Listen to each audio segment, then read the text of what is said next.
আজকের এই ভিডিওতে পদার্থের গঠন ও ধর্ম সম্পর্কে আলোচনা করা হয়েছে। এটা 8 নম্বর ভিডিও। আগের দিন বার্নৌলির উপপাদ্য সম্পর্কে আলোচনা করা হয়েছিল। যাই হোক, আজকে সেই বার্নৌলির নীতির কিছু প্রয়োগ, বাস্তবিক প্রয়োগ। প্রথমত যেখানে বলা হয়েছে বার্নৌলির নীতির প্রয়োগের মধ্যে যেটা পড়ে সেটা হচ্ছে ভেঞ্চুরিমিটার যন্ত্র। তোমাদের মনে প্রশ্ন আসতে পারে ভেঞ্চুরিমিটার যন্ত্র কি না? ভেঞ্চুরিমিটার হচ্ছে এমন একটা যন্ত্র যে যন্ত্রের সাহায্যে কোনো নলের মধ্য দিয়ে তরল প্রবাহের হার নির্ণয় করা হয়। তাহলে সেই ভেঞ্চুরিমিটার যন্ত্রে বার্নৌলির নীতিটাকে প্রয়োগ করা হয়। নেক্সট বলা হয়েছে স্প্রেয়ার বা অটোমাইজার যন্ত্র। স্প্রেয়ার বা অটোমাইজার যন্ত্রটার কিছুই না, এই যে আমরা বিভিন্ন ধরনের বডি স্প্রে ইউজ করি বা ওই যে জমিতে বীজ দেওয়ার জন্য যে স্প্রে মেশিনগুলো ইউজ করা হয়, সেই স্প্রেয়ার বা অটোমাইজার যন্ত্রেও কিন্তু বার্নৌলির নীতি প্রয়োগ করা হয়। যাই হোক, এই বার্নৌলির নীতির প্রয়োগ বললে এই ভেঞ্চুরিমিটার যন্ত্র বা স্প্রেয়ার বা অটোমাইজার এই ধরনের কথাগুলো উল্লেখ করবে। আজকে যে বিষয়টা সম্পর্কে আলোচনা করব সেটা হচ্ছে স্থিতিস্থাপকতা। এখন স্থিতিস্থাপকতা জিনিসটা বুঝতে গেলে আমি কয়েকটা উদাহরণ নেব। ধরো তোমার কাছে কোনো গার্ডার আছে, ইলাস্টিক গার্ডার, বা কোনো স্প্রিং আছে, ওই পেনের মধ্যে যে স্প্রিংগুলো থাকে, এবং তুমি যদি ওই স্প্রিং বা গার্ডারের ওপর একটু বল প্রয়োগ করো, তখন দেখবে ওই গার্ডারটা বা স্প্রিংটা দৈর্ঘ্যে বেড়ে যায়। এবং দৈর্ঘ্যে বেড়ে যাবার পর যেটাকে আমরা বলছি পদার্থবিজ্ঞানের ভাষায় বিকৃতি ঘটে। তাহলে যখন আমরা গার্ডারটার উপর বা স্প্রিংটার উপর একটা বাহ্যিক বল প্রয়োগ করি, তখন সেটা দেখতে পাই দৈর্ঘ্যে বেড়ে যায়। এটাকেই পদার্থবিজ্ঞানের ভাষায় বলে বিকৃতি ঘটেছে। এবং যখন বলটা ওই গার্ডার বা ওই স্প্রিংয়ের উপর থেকে সরিয়ে নিই, তখন আবার দেখি সেই স্প্রিংটি বা গার্ডারটি পুনরায় তার আগের অবস্থা ফিরে পায়। এই যে ঘটনাটা, যে ধর্মের জন্য কোনো পদার্থের উপর বাহ্যিক বল প্রয়োগ করার পর আবার যখন বলটা সরিয়ে নিই, পদার্থটা বা বস্তুটা আগের অবস্থা ফিরে পায়, সেই ধর্মটাকেই বলা হয় স্থিতিস্থাপকতা। এখন দেখো, তোমাদের মনে প্রশ্ন আসতে পারে, আমি বাহ্যিক বল প্রয়োগ করলাম, বস্তুটা দৈর্ঘ্যে বেড়ে গেল, তাহলে যখন বলটা সরিয়ে নিচ্ছি সেই বেড়ে যাওয়া দৈর্ঘ্যে, মানে সেই বিকৃত অবস্থাতেই গার্ডারটা বা স্প্রিংটা থেকে যাওয়া উচিত ছিল, কিন্তু গার্ডারটা বা স্প্রিংটা সেই বিকৃত অবস্থায় না থেকে দেখা যায় সেই গার্ডারটা বা স্প্রিংটা আগের অবস্থায় ফিরে পাচ্ছে বা আগের অবস্থায় ফিরে যাচ্ছে। এর কারণ নিশ্চয়ই ওর মধ্যে অভ্যন্তরীণ কিছু একটা বল কাজ করছে, যে তাকে সেই আগের অবস্থায় ফিরে যেতে সাহায্য করছে যখন আমি বাহ্যিক বলটা অপসারণ করছি বা বাহ্যিক বলটা সরিয়ে নিচ্ছি। এই অভ্যন্তরীণ বলটাকেই বলা হয় পীড়ন। একটু পরেই আমরা সেটাকে পড়ব, বা স্থিতিস্থাপক বল। যাই হোক, এখানে স্থিতিস্থাপকতাকে সুন্দর ভাষায় যে কথাটা বললাম, বলা হয়েছে যে বাহ্যিক বল প্রয়োগ করে কোনো বস্তুর আকার বা আয়তন বা উভয়ের পরিবর্তনের চেষ্টা করলে যে ধর্মের ফলে বস্তুটি এই পরিবর্তনের প্রচেষ্টাকে বাধা দেয় এবং বল অপসারিত হলে বস্তু তার পূর্বের আকার বা আয়তন ফিরে পায়, সেই ধর্মটাকে বলা হয় স্থিতিস্থাপকতা। এখন দেখো, নেক্সট একটা কোশ্চেন হয় তোমাদের যে ইস্পাত ও রাবারের মধ্যে কে বেশি স্থিতিস্থাপক। দেখো, এরকম একটা প্রশ্ন এলে পরে এর উত্তরটা আমরা ঠিক এভাবেই দেব। আমরা জানি যে বাহ্যিক বলের বিরুদ্ধে যে বস্তুর বাধা প্রদানের ক্ষমতা বেশি, সেই পদার্থবিজ্ঞানের ভাষায় সেই বস্তুটাকে আমরা বলি বেশি স্থিতিস্থাপক বা তার স্থিতিস্থাপকতা বেশি। তাহলে এখন চিন্তা করো, ইস্পাত আর রাবারের মধ্যে একটা রাবার যদি তোমার কাছে থাকে, তার উপর যদি কিছুটা দৈর্ঘ্য প্রসারিত করো বাহ্যিক বল প্রয়োগ করে, তাহলে যে পরিমাণ তুমি বল প্রয়োগ করে যতটা দৈর্ঘ্যের প্রসারণ করেছো রাবারের ক্ষেত্রে, আমরা যদি কোনো ইস্পাতের দণ্ডের ক্ষেত্রে সেই একই পরিমাণ দৈর্ঘ্য প্রসারিত করতে চাই, তাহলে কি সেই একই পরিমাণ বল রাবারের ক্ষেত্রে যতটা বল প্রয়োগ করেছিলাম ততটাই কি বল প্রয়োগ করলে এটা দৈর্ঘ্যটা ততটাই প্রসারিত হবে? ঠিক না। ইস্পাতের ক্ষেত্রে রাবারের প্রসারণ যতটা হয়েছে ততটা প্রসারিত করতে চাইলে রাবারের যা বল প্রযুক্ত হয়েছিল তার থেকে বহুগুণ বেশি বল প্রয়োগ করতে হবে। তার মানে কি, ইস্পাতের বাধা প্রদানকারী বলটা বা বাধা প্রদানকারী ক্ষমতার মানটা বেশি রাবারের থেকে, তাই সেই হিসাবেই আমরা বলছি ইস্পাতটা বেশি স্থিতিস্থাপক বা ইস্পাতের স্থিতিস্থাপকতা বেশি রাবারের থেকে। এই কোশ্চেনটা কিন্তু তোমাদের আসে ফার্স্ট, যেটা আছে যে স্থিতিস্থাপকতা কাকে বলে, ইস্পাত ও রাবারের মধ্যে কে বেশি স্থিতিস্থাপক। ওকে, এবার নেক্সট সেকশনে যেটা পড়বো যে স্থিতিস্থাপকতার বিভিন্ন বিষয়ের উপর নির্ভরশীলতা। দেখো, স্থিতিস্থাপকতা যে বিষয়গুলোর উপর নির্ভর করে, প্রথমটাতে বলা হয়েছে উপাদানের উপর। আমরা জানি বিভিন্ন পদার্থের স্থিতিস্থাপকতা বিভিন্ন হয়, যেমন তামার স্থিতিস্থাপকতা যা হয়, লোহার কিন্তু আলাদা হয়। আবার একই রকম অন্যান্য যে সমস্ত পদার্থগুলো আছে তাদেরও স্থিতিস্থাপকতা বিভিন্ন বিভিন্ন হয়। অপদ্রব্য মিশালে একটা বিশুদ্ধ পদার্থের স্থিতিস্থাপকতা যা হয়, তাতে যদি অপদ্রব্য মেশানো থাকে, মানে অশুদ্ধ কিছু মেশানো থাকে, তাহলে কিন্তু তার স্থিতিস্থাপকতা আলাদা হয়। যেমন একটা ধরে নাও, লোহার যা হবে বা লোহা দিয়ে তৈরি অন্য কোনো সংকর ধাতুর কিন্তু স্থিতিস্থাপকতা আলাদা হবে। বারবার বিকৃত করলে, ধরে নাও তোমার কাছে একটা লোহার তার আছে, এমনি একটা লোহার তারের স্থিতিস্থাপকতা যা হবে, সেই লোহার তারটাকে যদি আমরা বারবার বিকৃত করতে থাকি, মানে বারবার দৈর্ঘ্যে বাড়াচ্ছি, কমাচ্ছি বা বাঁকাচ্ছি, তারপর এরকম করলে কিন্তু তার স্থিতিস্থাপকতা অলরেডি বেড়ে যায়। এবং নেক্সট সেকশনে যেটা বলা হয়েছে উষ্ণতার উপর, কোনো একটা পদার্থের স্থিতিস্থাপকতা যা হয় তার কিন্তু উষ্ণতা বাড়ালে পরে তার স্থিতিস্থাপকতা কমে যায়, তাহলে সেই হিসেবে আমরা আমরা বলি যে উষ্ণতার পরিবর্তনের ফলে স্থিতিস্থাপকতার পরিবর্তন হয়, তাহলে স্থিতিস্থাপকতা কিন্তু উষ্ণতার উপর নির্ভর করে। নেক্সট সেকশনে যেটা বলা হয়েছে সেটা কয়েকটা অংশ এখানে দেওয়া হয়েছে টপিক, সেই টপিকসগুলোর সংজ্ঞা জানতে চাই। যেমন বলা হয়েছে প্রথমে পূর্ণ দৃঢ় বস্তু, নেক্সট বলা হয়েছে পূর্ণ স্থিতিস্থাপক বস্তু, পূর্ণ নমনীয় বস্তু, আংশিক স্থিতিস্থাপক বস্তু। তাহলে প্রথম সেকশনটাতে আসি পূর্ণ দৃঢ় বস্তু কাকে বলে। পূর্ণ দৃঢ় বস্তু মানে হচ্ছে সেই সমস্ত বস্তুকেই পূর্ণ দৃঢ় বস্তু বলা হয় যে সমস্ত বস্তুর ওপর যে কোনো মানের বাহ্যিক বল প্রয়োগ করা সত্ত্বেও বস্তুর কোনো বিকৃতি ঘটে না। আবার বলছি, পূর্ণ দৃঢ় বস্তু হচ্ছে সেই সমস্ত বস্তু যে সমস্ত বস্তুর ওপর যে কোনো মানের বল প্রয়োগ করা সত্ত্বেও বস্তুর কোনো বিকৃতি ঘটে না, সেই ধরনের বস্তুকেই বলা হয় পূর্ণ দৃঢ় বস্তু। নেক্সট সেকশনে বলা হয়েছে পূর্ণ স্থিতিস্থাপক বস্তু। তো পূর্ণ স্থিতিস্থাপক বস্তু আমরা সেই ধরনের বস্তুকে বলবো যেসব বস্তুর ওপর বাহ্যিক বল প্রয়োগ করার পর যখন বলটাকে অপসারণ করে নেওয়া হয় বা সরিয়ে নেওয়া হয় বস্তুটা হুবহু একদম এক্স্যাক্টলি তার আগের অবস্থা ফিরে পায়, তাহলে সেই ধরনের বস্তুকে আমরা বলবো পূর্ণ স্থিতিস্থাপক বস্তু। একটু বলে রাখি, বাস্তবে কিন্তু পূর্ণ দৃঢ় বস্তু বা পূর্ণ স্থিতিস্থাপক বস্তু পাওয়া যায় না, ওকে, এগুলো সবই কল্পনা মাত্র। যাই হোক, নেক্সট সেকশনে বলা হয়েছে পূর্ণ নমনীয় বস্তু।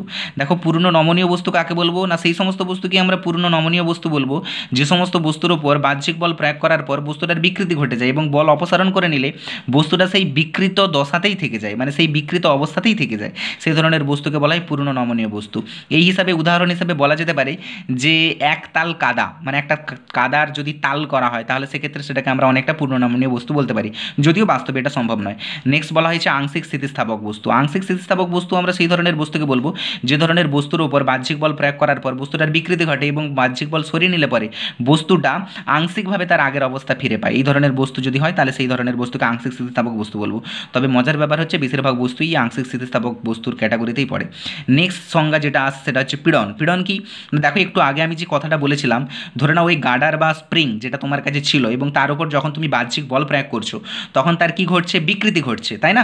এখন সেই বিকৃতি ঘটে যাবার পর যখন আমি সেই বলটাকে বাহ্যিক বলটাকে অপসারণ করে নিচ্ছি বস্তুটি ওই মানে স্প্রিংটি বা গার্ডারটি বা ওই রাবারটি তার আগের অবস্থা ফিরে পায়।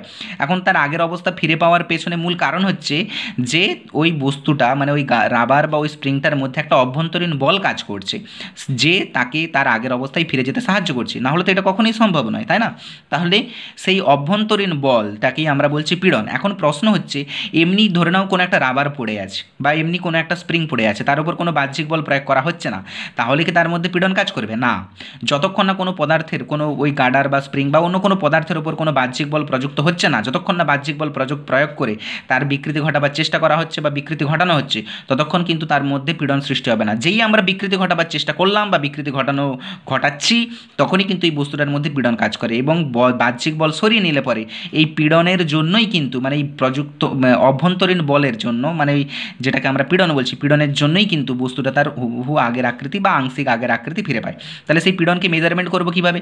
ধরে নাও কোনো একটা বস্তুর উপর আমি বল প্রয়োগ করেছি 5 নিউটন, তাহলে নিউটনের তৃতীয় গতিসূত্রানুযায়ী ওর অভ্যন্তরীণ বলের মানটা কী হবে? 5 নিউটনই হবে, কারণ ক্রিয়া আর প্রতিক্রিয়া পরস্পর সমান আর বিপরীতমুখী হয়।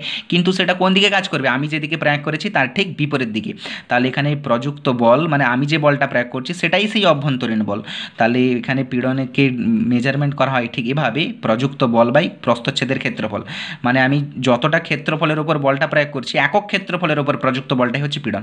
তাহলে পীড়নের ভাষাগতভাবে সংজ্ঞাটা এটাই হয় যে একক প্রস্থচ্ছেদের ক্ষেত্রফলের ওপর ক্রিয়াশীল অভ্যন্তরীণ বলকেই বলা হয় পীড়ন। আবার বলছি, এখানে প্রযুক্ত বল বলে লেখা হয়েছে ঠিকই, কিন্তু ভাষাগতভাবে এভাবে বললে পীড়নের সংজ্ঞাটা একটু কারেক্ট হয় যে একক প্রস্থচ্ছেদের ক্ষেত্রফলের ওপর বা একক প্রস্থচ্ছেদের ওপর ক্রিয়াশীল অভ্যন্তরীণ প্রতিক্রিয়া বল বা ক্রিয়াশীল অভ্যন্তরীণ বল কেই বলা হয় পীড়ন, বা তাকে মনে রাখার জন্য এইভাবে লেখা হয় প্রযুক্ত বল বাই প্রস্থচ্ছেদের ক্ষেত্রফল। এবং এর একক কী হবে? দেখো, বল বাই ক্ষেত্রফল চাপের একক, তো চাপের সিজিএস ও এসআই পদ্ধতিতে একক যা হয় সেটাই একক হবে। এবং পীড়নের মাত্রা কী হবে? চাপের যা মাত্রা হয় সেটাই হবে। এবার বিকৃতি অংশে আমি চলে আসছি। বিকৃতি মানে কি? বিকৃতি বলতে তো শুধু সিম্পলি বোঝায়, আমি আগেই বলেছিলাম তার আকৃতির পরিবর্তন, মানে বিকৃত বস্তুর বিকারের মাত্রাকে বলা হয় বিকৃতি। তাহলে বিকৃতি মানে হচ্ছে বিকৃত বস্তুর বিকারের মাত্রাকে বলা হয় বিকৃতি, মানে কোনো বস্তুর কতটা আকৃতির পরিবর্তন হচ্ছে বা আয়তনের পরিবর্তন হচ্ছে বা দৈর্ঘ্যের পরিবর্তন হচ্ছে ইত্যাদি ইত্যাদি জিনিসগুলোকে তার বিকৃতি বলা হয়। সিম্পলি কোনো বস্তুর আকৃতির পরিবর্তনটাই হচ্ছে বিকৃতি। এখন সেই বিকৃতি তিন প্রকারের হয়, কীরকম? দৈর্ঘ্যগত বিকৃতি, আয়তনগত বিকৃতি এবং আকারগত বিকৃতি। আমরা এখানে আমাদের সিলেবাসে দু ধরনের বিকৃতি সম্পর্কে আলোচনা করা হয়েছে, দু ধরনের না, এক ধরনের বিকৃতি সম্পর্কে আলোচনা করা হয়েছে, সেটা হচ্ছে অনুদৈর্ঘ্য বিকৃতি। এছাড়াও তোমাদের এখানে আয়তন বিকৃতিটা তুলে ধরা হয়েছে। এছাড়াও এই যে আকারগত বিকৃতি বললাম না, আকারগত বিকৃতিটাকে বলা হয় কৃন্তন বিকৃতি। এটা তোমাদের সিলেবাসে নেই, আকারগত বিকৃতিটাকে বলা হয় কৃন্তন বিকৃতি। যাই হোক, অনুদৈর্ঘ্য বিকৃতি কাকে বলবো না, যখন আমরা বাহ্যিক বল প্রয়োগ করে কোনো বস্তুকে বা কোনো পদার্থকে দৈর্ঘ্যের পরিবর্তন করার চেষ্টা করি, তখন যে বিকৃতিটা আসবে সেটাকে বলা হয় অনুদৈর্ঘ্য বিকৃতি। আর তাকে মেজারমেন্ট করা হয় কীভাবে না, দৈর্ঘ্যের যতটা পরিবর্তন হয়েছে বাই তার প্রাথমিক দৈর্ঘ্য। একটা এক্সাম্পল দিই বোঝার সুবিধার জন্য। ধরে নাও কোনো একটা লোহার তারের প্রাথমিক দৈর্ঘ্য ছিল 10 মিটার, আমি তার উপর একটা বাহ্যিক বল প্রয়োগ করাতে তার দৈর্ঘ্য বেড়ে হলো 12 মিটার, তাহলে দৈর্ঘ্যের পরিবর্তন হলো কতটা? 12 মাইনাস 10 মানে 2 মিটার, তাহলে এখানে দৈর্ঘ্যের পরিবর্তনের জায়গায় আসবে 2 মিটার বাই প্রাথমিক দৈর্ঘ্য কত? 10 মিটার, তাহলে সেটাই হচ্ছে অনুদৈর্ঘ্য বিকৃতি, মানে দৈর্ঘ্যের পরিবর্তন বাই প্রাথমিক দৈর্ঘ্য। একই রকমভাবে আয়তন বিকৃতিকে কীভাবে মেজারমেন্ট করা হয় না, আয়তনের পরিবর্তন বাই প্রাথমিক আয়তন, এটাকেই গাণিতিকভাবে small V by capital V আর অনুদৈর্ঘ্য বিকৃতিকে small L by capital L দিয়ে প্রকাশ করা হয়। এখানে দেখতেই পাচ্ছ এই বিকৃতি দুটো সমজাতীয় রাশির অনুপাত, উপরেও দৈর্ঘ্য নিচেও দৈর্ঘ্য, বা উপরে আয়তন নিচেও আয়তন, যাই হোক, তাহলে দুটো সমজাতীয় রাশির অনুপাত হয়, বিকৃতি একটি একক ভিন্ন রাশি এবং এর মাত্রাও নেই। নেক্সট বলা হয়েছে স্থিতিস্থাপক সীমা কি। দেখো স্থিতিস্থাপক সীমা এই অংশটাতে আসার জন্য যেটা বলা হয়েছে, দেখো এই গার্ডারের কথাই, গার্ডারের যে এক্সাম্পলটা প্রথমে তোমাদের দেওয়া হয়েছিল, গার্ডারের উপর যে কোনো বাহ্যিক মানের বল প্রয়োগ করলে এবং সেই বলটাকে যখন সরিয়ে নিই, সব ক্ষেত্রে কি গার্ডারটা তার সম্পূর্ণরূপে আগের অবস্থা ফিরে পায় না। গার্ডারের উপর যদি আমরা আস্তে আস্তে আস্তে আস্তে বাহ্যিক বলের পরিমাণটা বাড়াতে থাকি, তখন দেখা যাবে একটা নির্দিষ্ট সীমার পর আমরা যদি বলটাকে একটু বাড়িয়ে দিই, তখন গার্ডারটা কিন্তু ছিঁড়ে যায়, গার্ডারটার আগের অবস্থায় কখনোই ফিরে পাবে না। তাহলে বাহ্যিক বলের একটা উচ্চ সীমা আছে বা একটা সর্বোচ্চ মান আছে, যেই মানের মধ্যে আমরা যত খুশি বিকৃতি ঘটাই না কেন, আবার বলটাকে সরিয়ে নিলে পরে বস্তুটি হুবহু তার আগের আকৃতি ফিরে পায়। কিন্তু সেই বলের, সেই সর্বোচ্চ বলের মানের থেকে একটু বেশি মানের বল প্রয়োগ করলেই পরে বস্তুটির একটা স্থায়ী বিকৃতি ঘটে যায়, মানে বস্তুটি সম্পূর্ণরূপে কিন্তু তার আগের আকৃতি বা আকার ফিরে পায় না। ওই সর্বোচ্চ মানের বলটাকেই বলা হয় তার স্থিতিস্থাপক সীমা। মনে থাকবে সেই কথাটাই এখানে ভাষায় লেখা আছে, আমি আর বলছি না, তোমরা দেখে নেবে। তাহলে সর্বোচ্চ মানের বল যার মধ্যে বল প্রয়োগ করলে বস্তুটি তার আগের অবস্থা ফিরে পায়, স্থায়ী বিকৃতি ঘটে না, বা যেই সর্বোচ্চ বলের মানের থেকে বেশি পরিমাণে বল প্রয়োগ করলে স্থায়ী বিকৃতি ঘটে, সম্পূর্ণ আকৃতি ফিরে পায় না, সেই সীমা, বলের সীমাটাকেই বলা হয় স্থিতিস্থাপক সীমা। আর এই স্থিতিস্থাপক সীমা বলার পরেই যে প্রসঙ্গটা আসবে সেটা হচ্ছে হুকের সূত্র। পরীক্ষায় প্রত্যেকটা টার্মস যেগুলো হাইলাইটেড করা আছে সেগুলো প্রত্যেকটাই কোশ্চেনে আসে এবং হুকের সূত্রটা বেশি মাত্রায় আসে।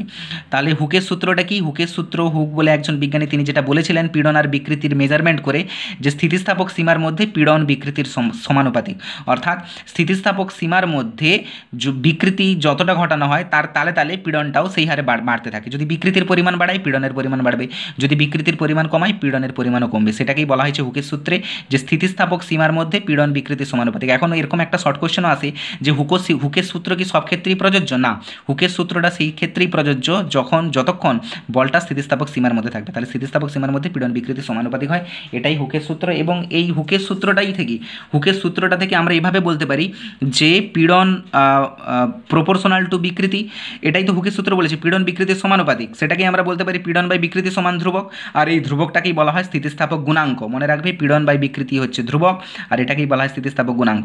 তাহলে এখন প্রশ্ন আসে স্থিতিস্থাপক গুণাঙ্ক কাকে বলে? তাহলে স্থিতিস্থাপক গুণাঙ্কের ডেফিনেশনটা কী হবে না, স্থিতিস্থাপক সীমার মধ্যে পীড়ন ও বিকৃতির অনুপাতকেই বলা হয় স্থিতিস্থাপক গুণাঙ্ক। আবার বলছি, স্থিতিস্থাপক সীমার মধ্যে পীড়ন ও বিকৃতির অনুপাতকেই বলা হয় স্থিতিস্থাপক গুণাঙ্ক। সিম্পল বলে দেবে না এভাবে যে পীড়ন ও বিকৃতির অনুপাতকেই বলা হয় স্থিতিস্থাপক গুণাঙ্ক, ভুল হয়ে যাবে।